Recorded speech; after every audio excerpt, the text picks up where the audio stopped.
Finally, December is over and the new year is here. January 2019 is here. And if I think about last year, I think I was quite happy with the way my reading went. In December, I read 14 books and I was quite happy with the number. Now, all the books that I read were not really long reads or thick reads. All the books that I read were not fictions. There were a couple of poetry books, there were a couple of non-fictions, there were a couple of novels. But yes, in terms of the number of books, in terms of the number of pages, in terms of the variety of books that I read, I think my December went really well.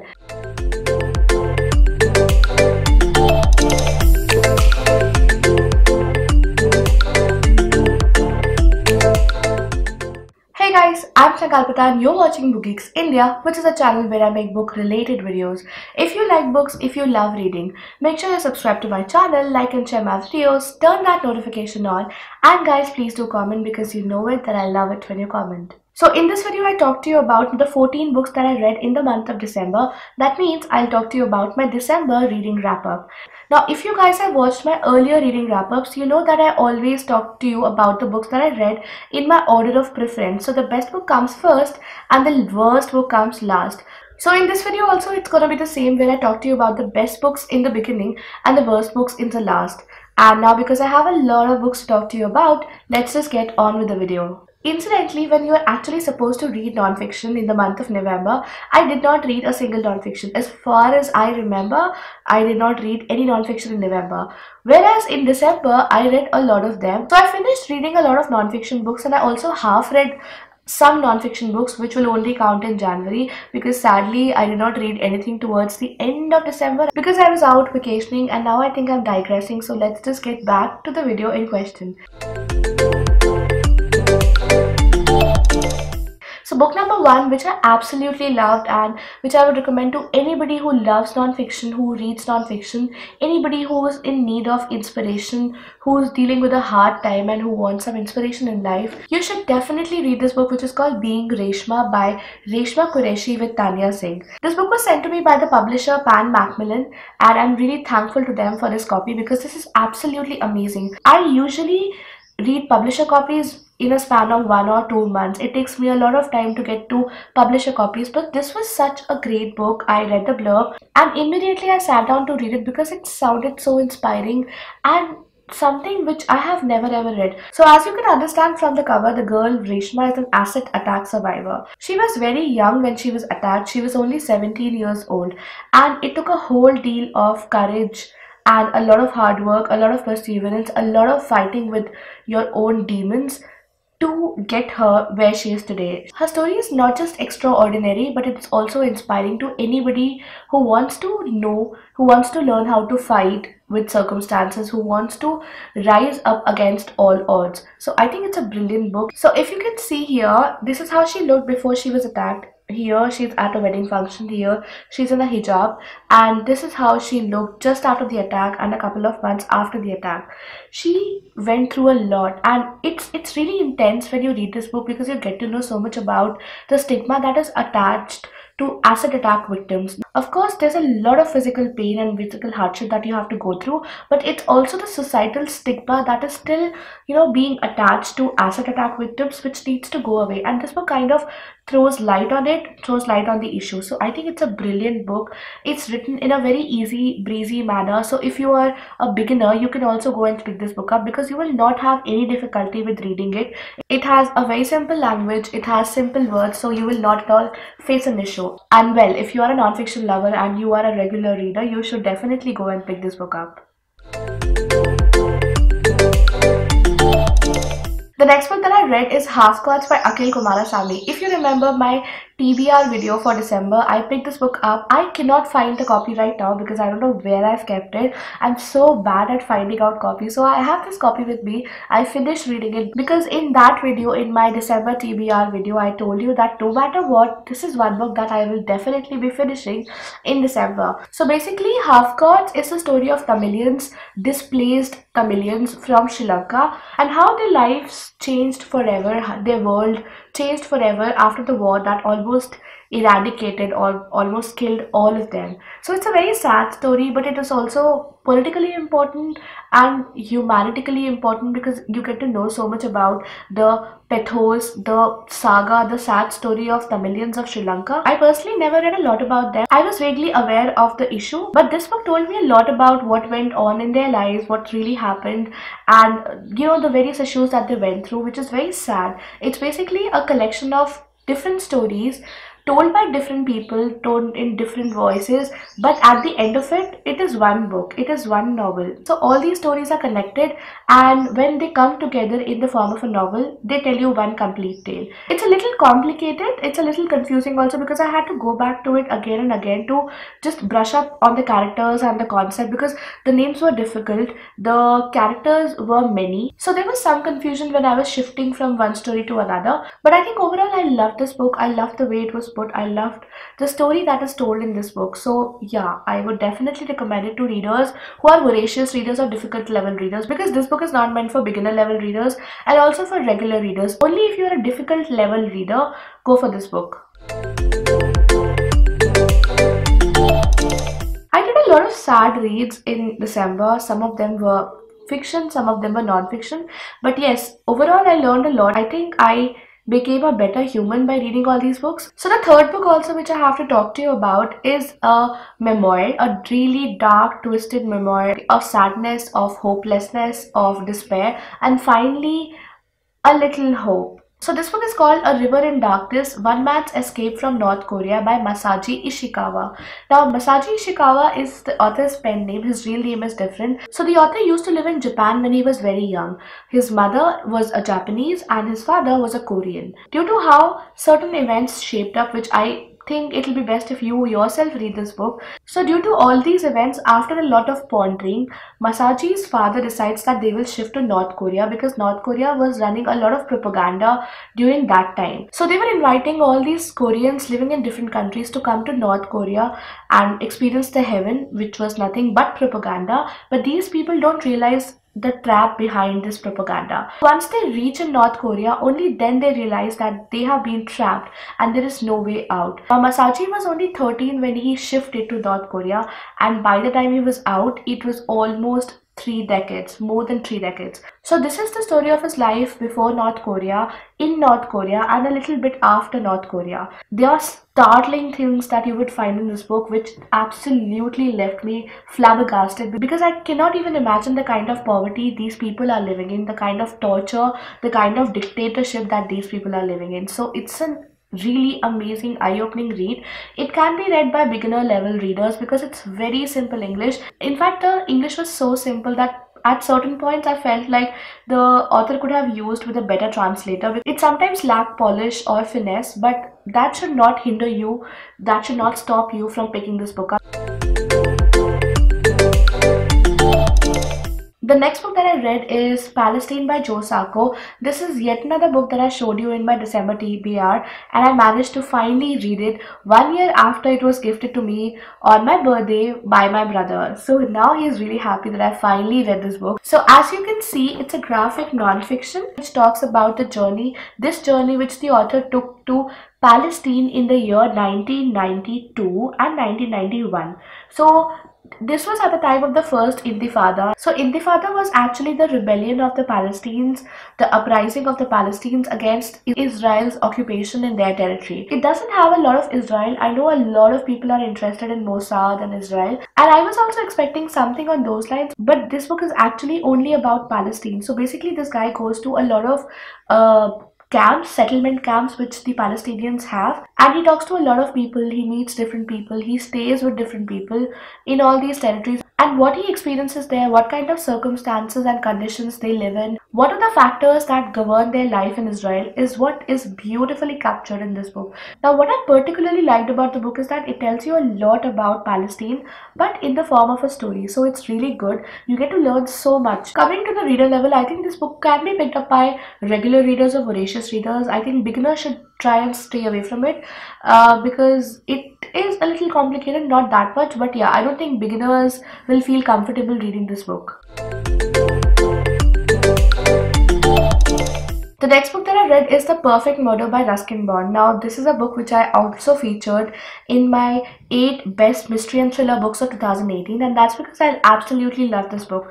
So again, before I start about the book, let me tell you that it is a book meant only for voracious readers because the language and the English that is used in this book is very tough. So this book is basically a collection of short stories from very famous authors like Edgar Allan Poe, by Arthur Conan Doyle, by Ruskin Bond, by Wilkie Collins. So these are very famous authors and they have written some brilliant stories and brilliant novels. So all the stories in this book are basically crime fiction or murder fiction or crime thriller, and they have a different kind of twist to them which I absolutely loved. Now, as I told you, the English is very difficult, so even I had to go and check a lot of meanings online or in the dictionary before I actually understood what is going on, and I had to read some stories all over again to really get into the meaning of it. So yes, it's a difficult read, and if you are thinking of picking it up, do your homework and then pick it up.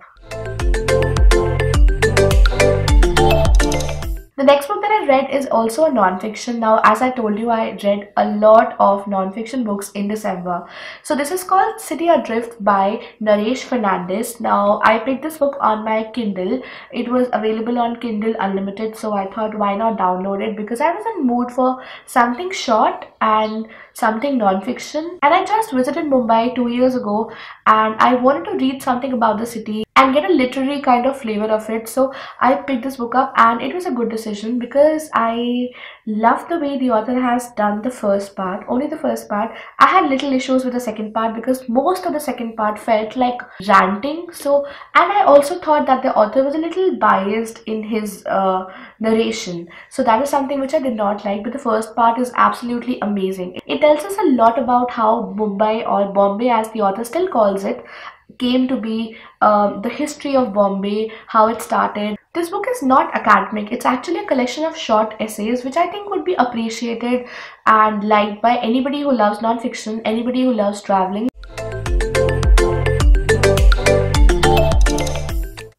The next book that I read is a children's book which is called The Adventures of Young Kalam by Stuti Agarwal. So this book was sent to me by the publisher Juggernaut, and I read this book because I am currently liking a lot of children's fiction and non-fiction. And if I think about it, it's not just recent, I've always enjoyed children's fiction and non-fiction. So I agreed to read and review this book, and I have again missed a copy and I don't know where I've kept it, so I have to look for that again. So this book is actually based on the character of Abdul Kalam as a boy. Now, you would think that the book is actually a true story, it's a non-fiction. It's not a non-fiction, it's actually a very fictionalized version. And the only thing that is factual here is the character of Kalam. So there is this boy called Kalam who's very much interested in all geeky stuff, all scientific stuff. And in his daily life also, all his misadventures and adventures revolve around scientific stuff. And this is the story of this book. I think it was entertaining, I think it was interesting, and it'll be an ideal read for children in the age 7 to 10 years. So yeah, if you know somebody in that age group, you can actually gift this book to them because it's a really good read. It has a good number of illustrations. It doesn't have colored illustrations, but it does have black and white illustrations which are done very well. A story that will speak to children because it is full of naughtiness and full of adventures of childhood. So yeah, it was a good read and much recommended for children. The next book that I read is And Then the Light Turned Green by Meher Luthra. I cannot really call it a book because it was so short that, you know, before I actually started this book, it was over. So it's a very short collection of 5 different tales of 5 different people. The only similarity in the lives of these 5 different people is that they stop at one particular time at a traffic junction. So while the light is red, the narrator narrates their stories, different people. Nothing binds them together except this traffic junction at which they're stopped. So in a span of a few minutes, we get to know the entire stories of these 5 individuals.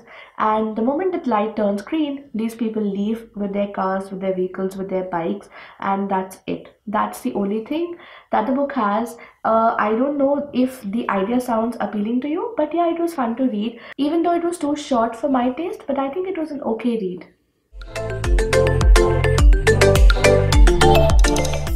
The next book that I read and reviewed is this one, Buddhist Banker by Kandar Gandhi. This is a book which came to me for review, and this is basically the story of this guy called Siddharth who has a lot in his life. So he has a beautiful life, a lot of money, a good flourishing business, but what he doesn't have a lot of time for his family. He doesn't have happiness as we call it, and he also doesn't have ethics. So in this rat race to earn money, he's letting go of his morals and he's letting go of his ethics. But there are some circumstances which happen in his life which lead him onto the correct path. So this is the story of that, how Siddharth came to know about happiness, how Siddharth came onto the right path, and how he discovered true happiness. It's a simple story which is written in a very, very simple format. So it has writing that is amateurish, it has writing which lacks finesse, and that's the reason I would tell you guys to pick this book up only if you are a beginner level reader. The next book that I read is this one, Confession of a Wife by Afroza Sultana. This is another book which was sent to me for review by the author. It is a very, very simple story. The thing that I did not like about this book was that this book has a name which is kind of scandalous. It also has a blurb which is kind of scandalous, but it is anything but scandalous. It's a very simple plain story which I did enjoy. I would not say I did not like the story, but there were a lot of issues with the writing itself and how the plot was conceived, how the characters lacked certain appeal. So yeah, it was a mediocre read for me. I would only recommend it to beginners. Other kind of readers, please stay away from it because I don't think you'll like it. If you want to check out the detailed review, the link will be down below and you can go and check that out. And since I haven't told you the story, I will just tell you a little bit about it. So there is this woman called Rusha Banerjee who's beautiful and she likes to live independently. She likes to earn her own money, but she's married to a guy who's actually very indifferent to her. She has a little boy who she loves and adores and looks after. She also has in-laws who are really troublesome. They don't help at all when it comes to household chores, and she has to take care of both work at home and at the office. So in between this, Rusha is caught because she doesn't get the love that she deserves. She doesn't get the credit that she deserves. And somehow that vacant space which should have been filled by her husband is actually filled by this guy who kind of falls in love with her. I'm not going to tell you more because otherwise it will be giving away too many spoilers. So this is the background of the story, the backdrop of the story, and as I told you, I think go for this book only if you're a beginner level reader. Other readers would be better off staying away from it. The next book that I read is this one, If I Am Born Again, Lord Please by Chopin. So Chopin is the pen name of the author who doesn't have his name anywhere here. What I liked about this book is that this book has a love, showcases a love, talks about a love that is passionate, intense, and the stuff that dreams are made of. So this guy is madly in love with this woman, and unlike the love of today's generation, which is a matter of comfort and money and everything else, this love is pure passion. So that is something that I really enjoyed about this book. The poetry that is written in this book is also good. The only reason that it features in my collection in this level, at this level, after so many other books, is that I personally am not so fond of poetry like I am fond of other genres. So it's not so much about the book as it is about the genre that the book features so low. But yeah, if you love poetry, I think you should give it a try because I liked it. I would definitely recommend it. And if you want to read the detailed review on my blog, the link will be down below. So go and check that out. The next book that I read was also a children's book. It was a children's non-fiction. So this book is called The Unknown Indians, People Who Quietly Changed Our World by Subhadra Sengupta. The reason I did not like this book at all was that it was written in a very, very casual way. When you're writing a children's non-fiction, you have to be very careful about what you tell the children, what you inform the children, because they will form an everlasting opinion. Because whatever is mentioned in this book actually feels a lot more like a figment of author's imagination than actual fact. So no, I would definitely not recommend this book to any parent, to any child, to anybody who want to read this book. The next book that I read is this one, I Wish I Could Rewind by Dheeraj Thareja. Another book that was sent to me by the author for review. As you can see, it's a really thin read. It's a poetry collection which talks about a lot of issues. So what I liked in this book is that the author is a very young guy and he's covered a variety of topics, and the thought process behind these poems is something good. But the way the poems are written, I did not like it. There are a lot of issues with the English, with the language, with the choice of words. So I would not recommend this book to poetry lovers. I think there are better poetry books in the market you can go for. Finally guys, the least favorite book of December 2018 was this one, Letting Her Know by Praneet M. This is a book which is a love story of a young boy and a young girl. I need not tell you a lot about the story, except that there is this guy who, though is very young, he's just 17 years old, but the way his mind works, his views on anything, be it religion, be it philosophy, be it any other thing, his thoughts are very mature. Like, he thinks and acts like a guy in his 40s. So he's very different from regular kids. Now there is this girl who falls in love with the guy, but the guy is unable to reciprocate it, and then there is this whole bunch of drama which happens in the book, and eventually it becomes a love story. Interesting trivia, I feature in this book along with Helly, along with Mira. So there is this section in this book wherein the main character, goes to YouTube and he's looking for bookish videos online, and he searches, he finds Harry's channel, and he also finds my channel, Sankalpita. He also finds Mira's channel. So if you would allow me, I would like to read something from this book. I slept and woke up around 4 a.m. Before starting with assignment, I went through YouTube again. There was a video shouting out for help to Indian booktuber reviewers by Helly. Okay, her face looked stressful. I watched it, and then I also visited Ashima, Sankalpita Singh and Meera Nair's channel on her suggestion, as she wondered why their videos don't get as much views as her. So while I was reading this book, suddenly my name comes up and I'm actually very surprised, because who would imagine their name featuring in a book? So yeah, I loved that part, and I'm gonna keep this book as a memento kind of thing. But coming back to the book again, I had a lot of issues with the writing. The writing is amateurish, the words are very complicated, and sometimes there are sentences which are too complex, and they're complex without meaning, so it doesn't really set well with the story, which is actually very simple. So I had all these issues with the book and the writing, and that's the reason I would not really recommend this book to my viewers and readers. So that's it from me in this video guys. These were the 14 books that I read in the month of December. Do let me know how many books did you read. I thought of reading a lot of fiction, but that just did not happen. I read poetry, I read memoirs, I read non-fiction, but very few fiction. That is something that I really want to change in January. So I'm gonna be shortly coming up with my TBR for January. So stay tuned to my channel, and also let me know how many books did you read in the month of December. Which were your favorite books? Which were your worst books of December? Let me know all that in the comment section below, and I will see you pretty soon with another video. Until then, bye.